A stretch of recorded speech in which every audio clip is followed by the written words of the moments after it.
Hello guys, kumusta po kayo? Sana okay naman kayo sa pamilya kayo naroon. Ngayon nagluluto tayo ng tortang dulong recipe. Pero bago simulan ng pagluluto, bakit mo channel Alfred Hong Kong pa? Kung hindi ba sa personal ko, please subscribe my channel, like and share, and hit the bell para update mo yung lagaw ko. Isang magpapalang araw po sa ating lahat. Ngayon magluluto tayo ng tortang dulong. Ingredient, gagamit tayo ng dulong piece. Yan, sariwan-sariwa yan. Gagamit tayo ng harina, oil, 1 pieces of sibuyas, 1 pieces of egg, kamintang durog, saka salt. Sa isang mixing bowl, ilagay na natin itong dulong. Ilagay na natin yung sibuyas na hiniba natin maliliit.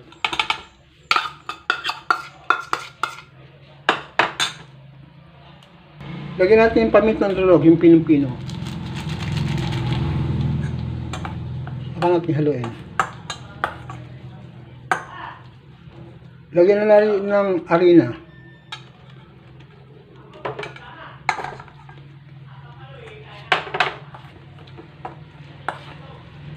Yung harina depende sa sa dami. Kung konti lang siya, konting harina lang. Siguro mga 2 kutsara lang. Kasi hindi natin kailangan ng masyadong maraming harina. Tapos, lagyan natin ng 1 pieces of egg.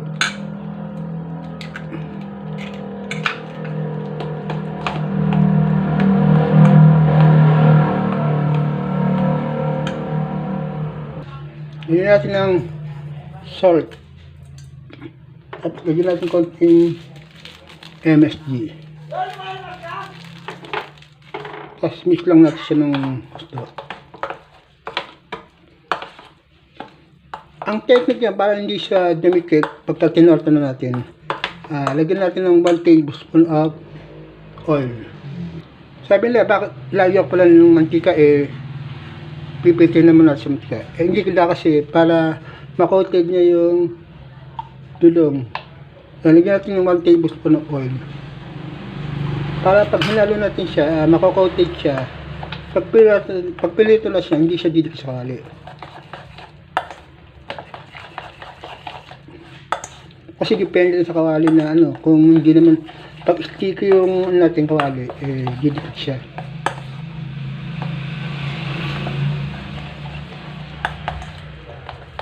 Kaya na nga guys, tara, pilitin na natin. So, takalin natin dito sa lalagyan na to para pantay-pantay yung pagiging torta niya. Hindi yung may malaki, may maliit. Yan. Kung ganyan karami, yan. Ganyan karami. Salang natin. So, ayun nga guys, taglagay tayo mantika. Buksan natin yung kalan.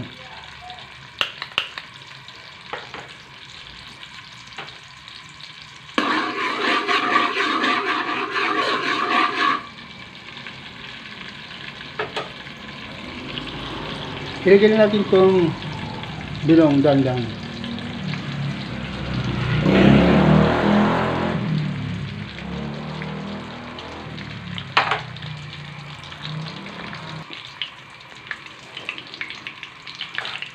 Hindi natin kailangan siyang pagka medyo okay na.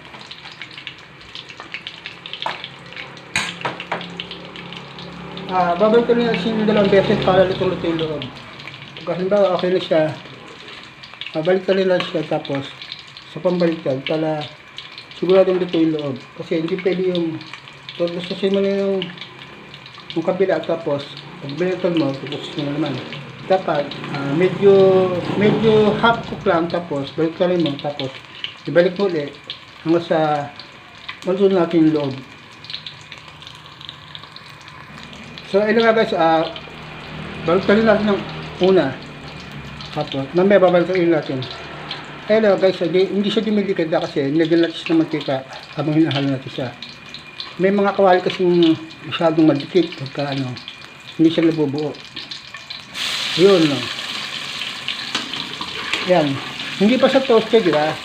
Kailangan natin siya ng dalawang baliktad para maluto yung loob. Talagang pagka medyo toasted ng konti, sa pangbaliktad, bali, dalawang baliktad gagawin natin para maano natin na yung ginagawa natin tortang dulong ay crispy na, lutong-luto at malutong.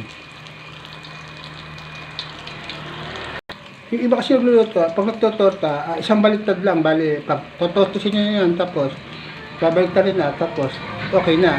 Ito minsan hilaw. Kaya ginagawa natin dalawang baliktad. Ayan, tulad yan. Baliktadin natin for the last two, dalawang baliktad gagawin natin para sigurado luto yung loob niya. Kasi karaniwan, pagka hindi natin dalawang baliktad, minsan hilaw yung loob. Tapos baliktadin natin ulit. Yan. Kaya gilid, purong ano yan, purong dulong. Kasi yung mga nabibili sa restaurant, halos puro arena na, matigas. Yan, purong dulong. Konting arena lang nilagay natin. Para masarap yung lasa niya. Talagang purong dulong. Yung nga lang may kamahalan ng dulong. Kaya yung iba, dahil sa negosyo yun, mas marami pa kayo yung arena kaysa dulong. Ayan lang nga guys, pag nalakit na natin toasted niyan, isang baliktad lang gagawin natin, tapos hangin na natin.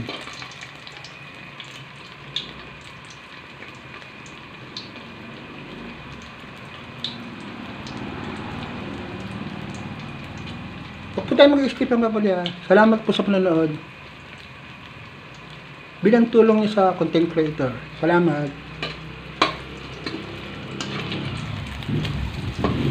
Kaya na nga guys, yan.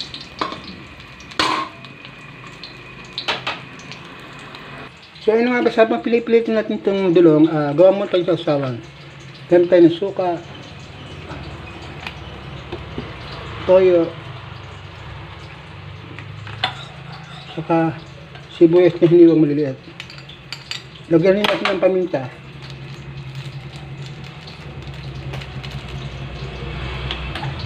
Para mabalansi yung lasa niya, lagyan natin konting asukal. Kaya na nga guys ang paggawa ng sausawan ng tortang dulong. Suka, toyo, pamintang durog, saka konting asukal.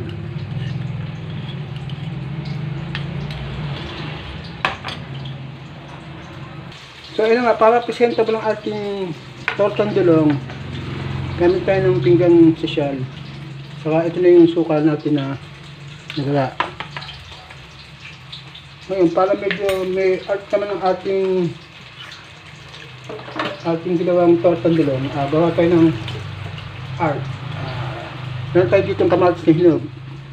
Gawa natin yung pan-design.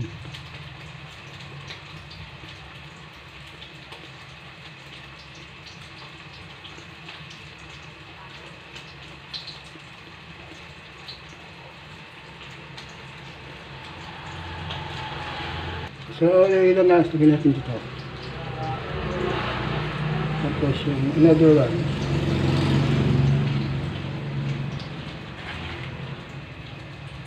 So, ayun na nga, dalan natin siya. Hangin natin.